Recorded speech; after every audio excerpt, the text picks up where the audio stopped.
I don't know how many of you join me in feeling the goosebumps, breaking all these redundant stereotypes to hold two of the most powerful portfolios in India today.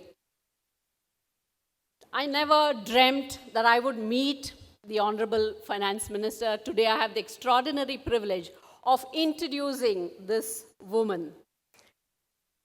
Honorable Minister, however many times I say that, it's not sinking into me. Minister of Finance and Corporate Affairs, Government of India, Smt. Nirmala Sitharaman, an alumni of the prestigious Jawaharlal Nehru University. She is the current Finance Minister who also serves as Minister of Corporate Affairs of India since 2019. She is a member of the Rajya Sabha, upper house of the Indian Parliament since 2014. Previously, she has served as the Defense Minister of India, Minister of State for Finance and Corporate Affairs, Ministry of Finance, and the Minister for Commerce and Industry. It must be definitely sharp acumen, dedication, and talent, her core strengths. She has been recognized as the most powerful woman in India and has the distinction of being ranked as the 34th most powerful woman in the world in 2019 by the Forbes magazine. Yes.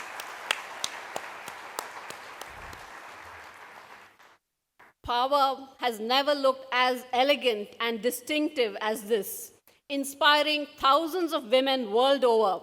Ladies and gentlemen, let's welcome with a thunderous round of applause our chief guest of the day, Smt. Nirmala Sitharaman. Namaskaram and good afternoon to the organizers and also to the energetic audience. I can't see you, so if I look blank at nowhere, it's because I just can't see you at all.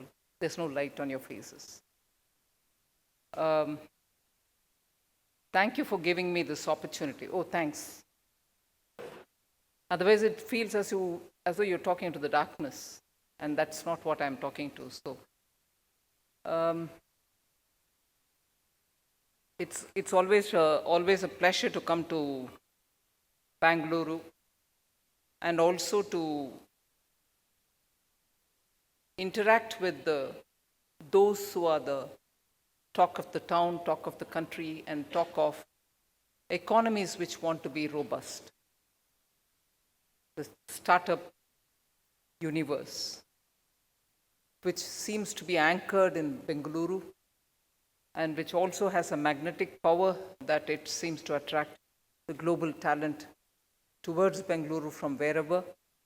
And today, of course, you've very clearly breached all performance indicators, and the third largest ecosystem for startups in India, and also India being the third largest, is entirely due to your efforts. And the more number of times I interact, the more ideas that flow from you all. And the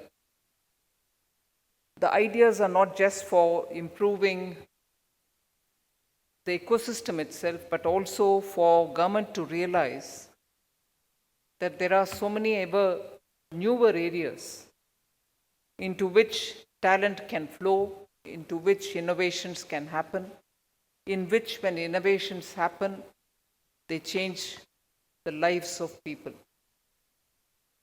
And when I say this, I start with Honorable Prime Minister speaking in the context of the climate change, nationally determined commitments which were given once in Paris and which were almost nearly fulfilled by India by its own resources and talents, and also an enhanced and a more ambitious target which was agreed to when Honorable Prime Minister visited Scotland when the COP27 met.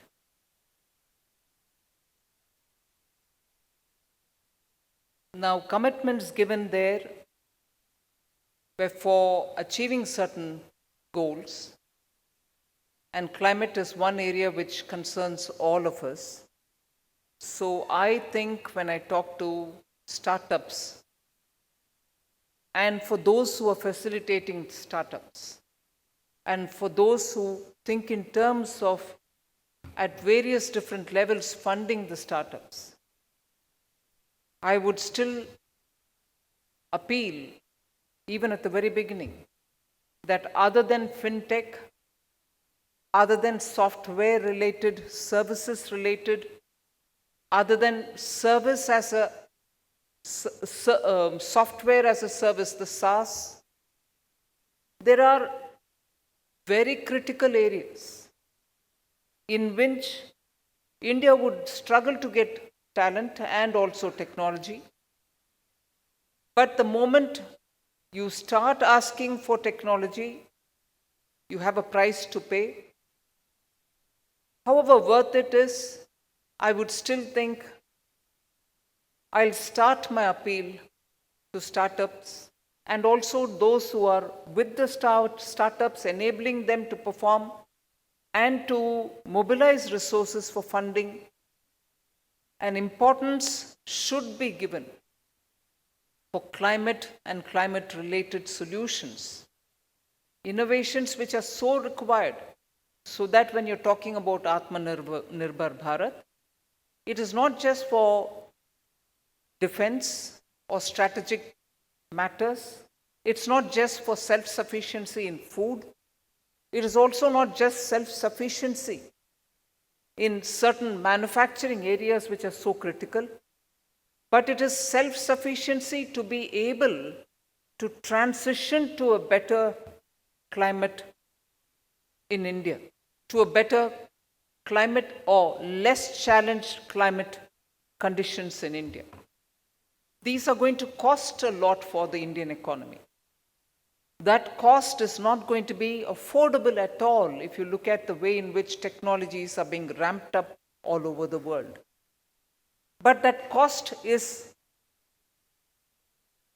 got to be footed. That cost has to be borne because the damages and across the board damages that adverse climate and weather conditions can create is going to be big for any country to subsume, absorb, or take on board. So even now you see farmers trying to change their cropping patterns. The sowing of seeds are being pushed further. And a regular monsoon which has to shower good rains, steady rains throughout those monsoon months are now unpredictable in that there is a huge pour down which is almost like the entire monsoon season's rain happening within a couple of days, which no city or no rural area can handle. Or it can be just a delay in the arrival of the monsoon itself. All these are making farmers rethink about how they are going to be plowing, sowing, readying their land, and also looking at when the crop is going to be coming for harvest. That's having a bearing directly on the supply chains. And therefore, the food security is not just an issue of availability of food, but also that cycle in which production happens, post-harvest in which value addition happens, and after that when exports happen in agriculture. We saw that even between 2020 and 2022, Indian agriculture somehow, because of the grit of our farmers, performed, and we were able to export substantially. And the world was looking at us for exports, more exports, in the light of the Ukraine-Russia conflict, because of which supply chains were disrupted badly. And the world was facing a food insecurity.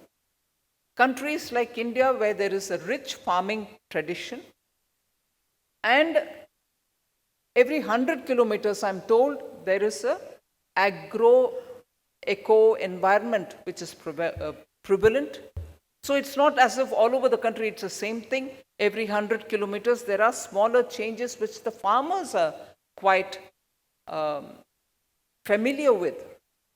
And as a result, a country which has that kind of a long lineage of good, rich agricultural activity is going to suffer if we don't attend to the climate-related challenges. And in that, I think the startups will have to look at innovative ways in which these vagaries of monsoon can be handled. I'm not sure we are yet there to see how monsoon can itself be regularized. That's a bit far away. But what can be achieved is to see how these vagaries can be handled, how urban planning, rural planning can respect such disasters which may come and plan for themselves in such a way they are not going to be inundated, or they are going to suffer for want of drinking water or drought-like conditions. So the first thing I would appeal to the startup ecosystem is, although you're talking about startup inclusion ecosystem, inclusion is happening, it will continue to happen, and I'm sure the more exchanges that we have with all of you all, it will be even furthered and smoothened. But the areas in which startups will have to venture in, because that's the need of the hour for the country. I've just highlighted this one, the challenges that emerge out of unpredictable climatic condition, and that has a bearing on agriculture, it has a bearing on urban living, it has a bearing on how we manage our water and rivers, it has a bearing on disaster management, it has a bearing on the kind of houses that we construct, it has a bearing on the national security as well. It has a bearing on very many such industries which are up and newly coming up. Energy, for instance. And therefore, I would want the startup young minds, energetic minds, restless minds to touch on areas which are still not predominantly seen in the presence of startups. I know you've gone into looking at the low orbit satellites. You're also very well tapping governments opening up of areas such as atomic energy, logistics, and so on. So my appeal is more and more innovations coming from the startups for dealing with climate and climate change is going to be absolutely precious, and India would only be better for it the more such activities happen from the startups. Of course, since 2016, when Honorable Prime Minister has given the call for working with the startups, he's even now announced that January 16th of every year is going to be celebrated as Startup Day, honoring the wonderful work startups are doing to India. Actually, if startups' contribution has to be looked at, I would compare it with what the economy saw by the opening up in 1991. A very license quota, Raj-ridden pre-91 economy, which was suffocated, entrepreneurship couldn't grow, resources were not very optimally utilized, where government should not be, more government was present. So that pre-91 era for the economy and the post-91 era, even better post-2014 era, where you're seeing a lot more opportunities for entrepreneurship to flourish, to grow, and also to scale up. Similarly is the way in which I'd like to look at the contribution that startups are making. Old traditional industries which belong to the core area of manufacturing, which existed even during the license quota regime, which existed even before that during the British rule, somehow managed to continuously perform against severe odds, and they continue, and even today they are contributing to the Indian economy, but now the environment is also lots more opened up for them, and therefore their contribution continues, albeit in a favorable, much more favorable environment. So if that is core, old, and the manufacturing backbone of India, I think because of the startups and the way in which startups have come very rapidly, spreading into areas which can have quick recognition of the value that you were creating, you have actually brought in the horizon which opens up for the newer activities. In situ solutions for festering problems of urbanization or infrastructure. In situ solutions for land and land-based problems. And also, traditionally the kind of strength that India has had, but you could not break that mold and come out to meet the challenges of the growing globalized world, is today being facilitated because of the innovation, because of the rapid solution-giving ways in which startups have functioned. So you're actually bringing a certain character to the Indian economy, which was desperately needed for a very long time, many decades. And because of that character which has now come into the Indian economy, I see hope for half of our population which is under 25 years. Nearly 700 million of us were born between 1980s to 2000, and they are the ones who are now joining forces with you. You are going to be the productive factor for Amrit Kal for the next 25 years. And if Honorable Prime Minister has very clearly put before us during his address from the Red Fort, saying, just shed all those colonial hang-ups that we suffer from. Forget what has been burdening us down and look at the energies with which you can think of an India which can be challenging the world on many aspects, an India which can really come up with solutions.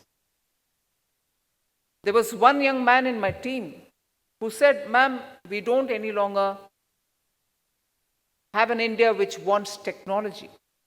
We are not a technology adapter. We are not seeking technology to adapt so that we become more productive. We are not seeking technology for making ourselves a lot more modern in our ways of doing things. We are not seeking technology because we don't have it. We are now becoming technology providers because of the ways in which you're giving solutions." So technology provider, so technology becomes a prominent feature. And this technology provision, meaning providing of such technology, cannot happen unless you're skilled enough.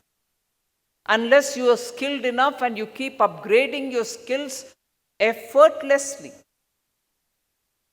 that's not going to be possible at all.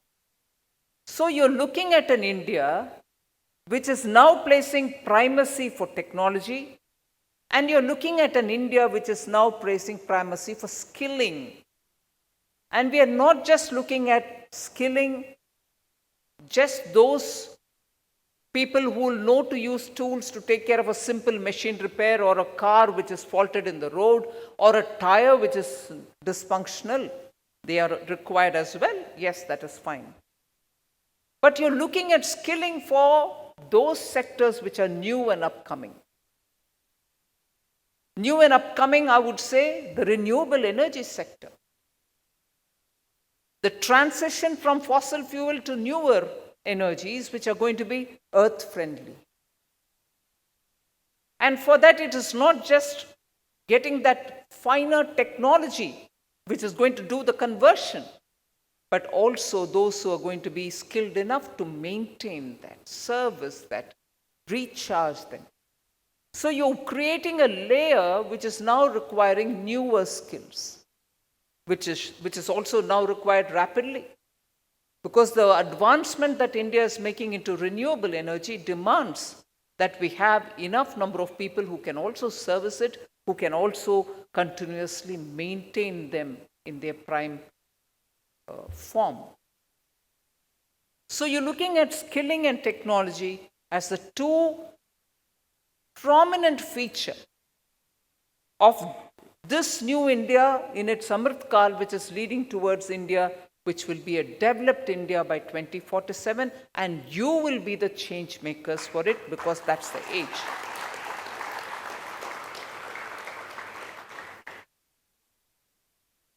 And I therefore see the government's role also as a technology conscious government.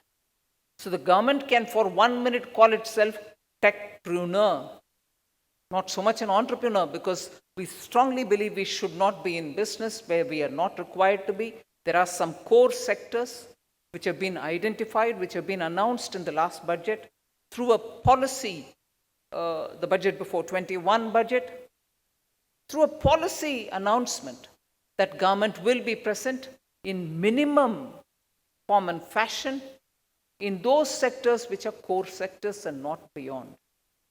And in those core sectors as well, private sector can come in. So it is consistent for the government for being a techpreneur, but to a limited extent, so that it can facilitate by creating what I think a common public good.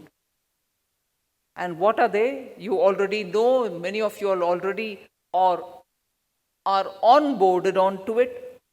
The technology framework, the India stack, are all now created as a common public good by India.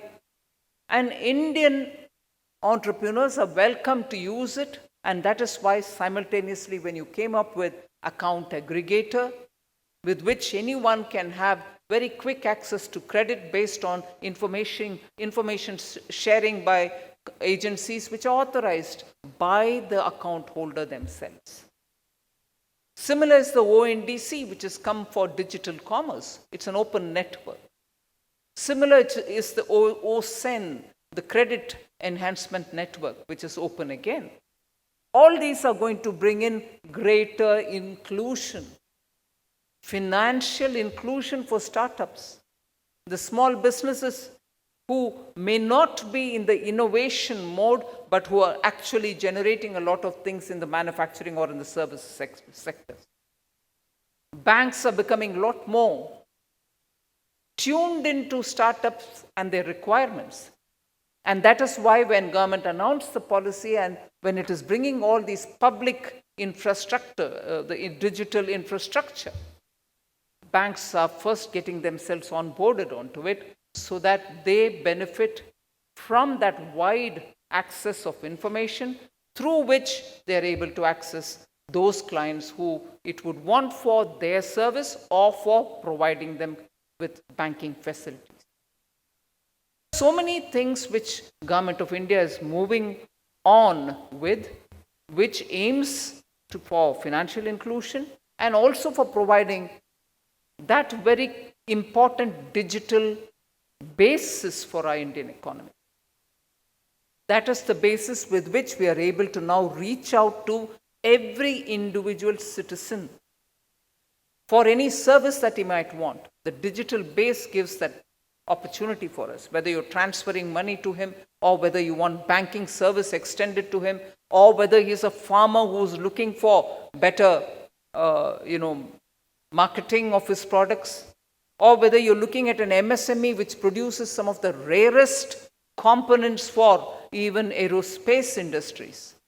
These platforms have come of great help. And in that too, the role of the startups for creating smaller solutions using these common platforms are now remarkably noticed, appreciated, and sought after by very many countries outside. So it is not just CoWIN platform which helped us to see who's vaccinated and who's not. And for that person to have forgotten which first dose did he take and to go and stand before the person who's going to give him the injection and say, I forgot which one I had. Was it AstraZeneca or was it, Bharat Biotech? There's no need. Everything is in that phone which you have today. And that is one of the things which I need to highlight.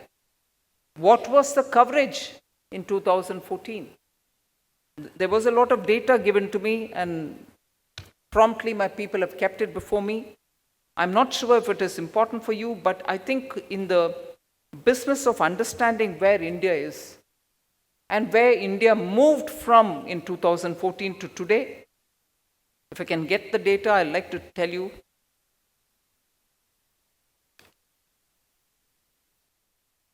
Sorry about this. I hope you'll put up with me for a moment. I would have been better off with my iPad.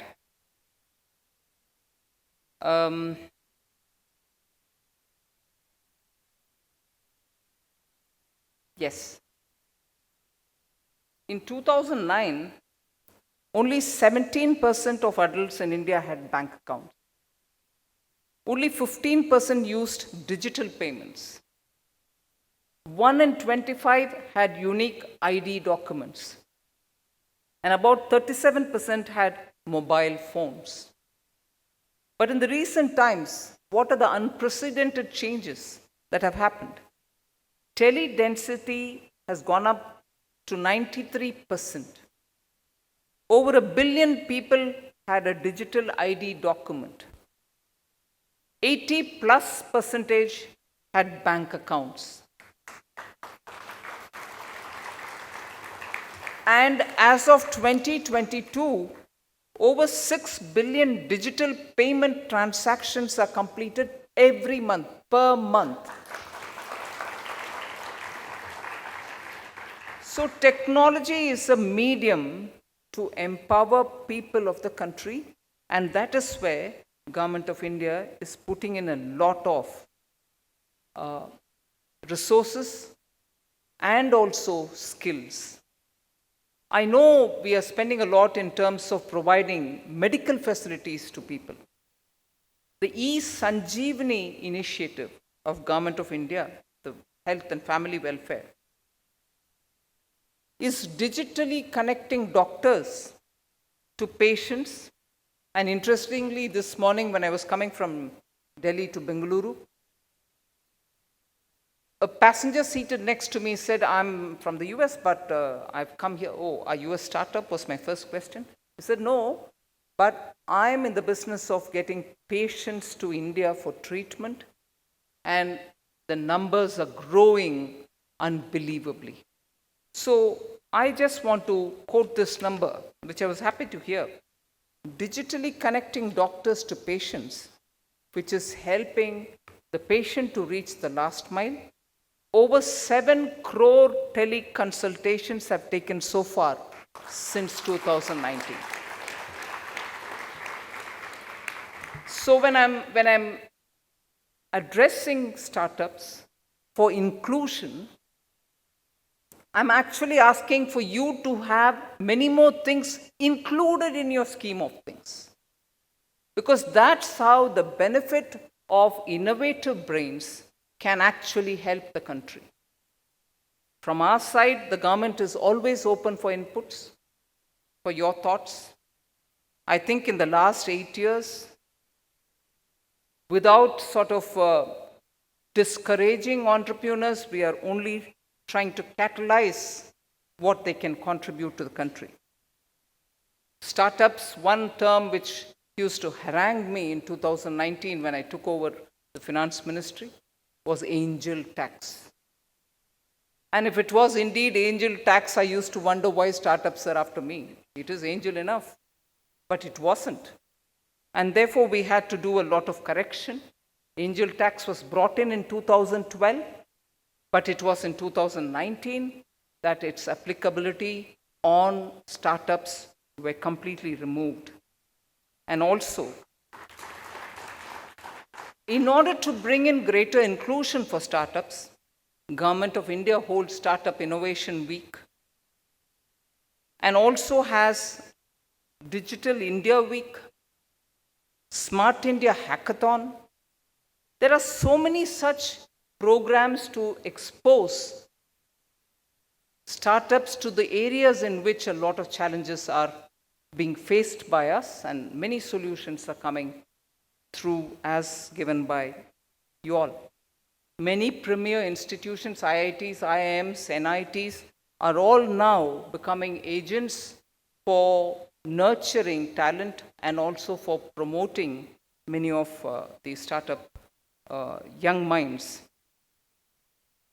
The gift city is one thing which I would like to mention about and leave it for you all to think as to how best a global financial hub with all the features of any internationally recognized hub, be it in Singapore, be it in New York, or once upon a time Hong Kong, are all now available for Indian startups to benefit from, whether you're raising resources or whether you're meeting up with international clients, whether fintech companies from Singapore which are moving from Singapore to India, you meet them all there. There is a rapid growth, and also in the last budget, we have made a provision for universities from abroad which can come and set up STEM, science, technology, engineering and medicine, and also finance in the IFSC center, and no UGC will be monitoring them if they set it up there. They'll be completely autonomous. So even Indian universities can look at setting up a place in partnership with some universities which can join in for certification in the IFSC, and I'm sure the startups can look at the IFSC for many reasons. India for a long time did not have maintenance and repair operations of aircrafts. We have immense number of aircrafts, both for civil and military use, but we didn't have an MRO center at all. We have opened this opportunity up in the IFSC, given a lot of concessions so that MRO activities for India can come in. It is very critical, I say this to you, because globally, I am talking about just before the pandemic and now gradually, similar is the situation.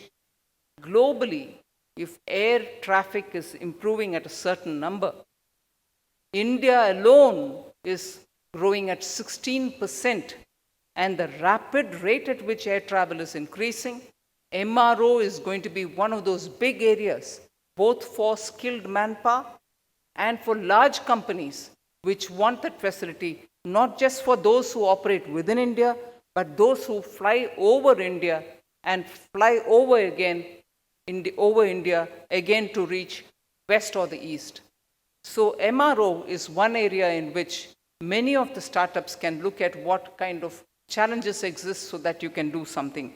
And lastly, next year, I had started off by talking about food insecurity. I had started off in terms of the global outreach. Next year, for two important reasons, India and its startups will have to work together with very many of your friends and compatriots from all over the world.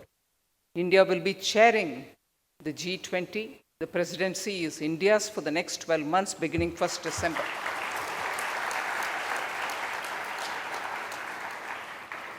That's going to be an opportunity for ministers from the G20 country and also from the multilateral institutions to come to India. India will be showcased in all its states. Many of the meetings will happen in very many different states. In fact, mostly all states are going to be covered in one or the other meeting. And I'm happy to say, as a member of parliament from Karnataka, dealing with finance, the finance minister and the central bank governors meeting, the summit of the finance ministers and the central bank governors, will be held in February in Bengaluru. There are therefore immense opportunity because there are two tracks in G20. One is the finance track and the other is the Sherpa track. The Sherpa track has a lot of other activities with the youth, women, civil society organizations and so on. Every such opportunity should be maximum utilized by our startups, because you can showcase what you want and within India, but 20 G20 finance ministers and central bank governors are going to be here to watch what you want to offer them. So I would appeal to the startups, particularly those in and around Karnataka, in Bengaluru, that you take this opportunity and see where you can lead India from, because that's going to be a year full of activities. And the other one, which is very related to the food security and the well-being, is the year of millets. India had its own year of millets. But due to India's persuasion, Prime Minister's specific efforts, the UN has declared next year, 2023, as the International Year of the Millets. And Karnataka is one of the lead producers of various kinds of millets. And in that, there is just a lot of interest. I can see the world looking at not just a quinoa which comes from Latin America, but with so many such ancient coarse grains in India, there's so much that you can do towards improving the farmer's condition, improving the urban sedate citizens' condition, and give a solution through millets for healthy eating, and also look at markets which can fetch better price for our farmers. It also can generate a lot of employment because of the value additions that can be brought in. So I've just sort of touched on so many different things which I wanted to bring to your notice. But of course, defense production, renewable energy, nuclear, satellites, space technologies, they're all there. You already touched upon those areas. I'm asking you to touch upon some of those less glamorous areas as well. So thank you very much for giving me this opportunity.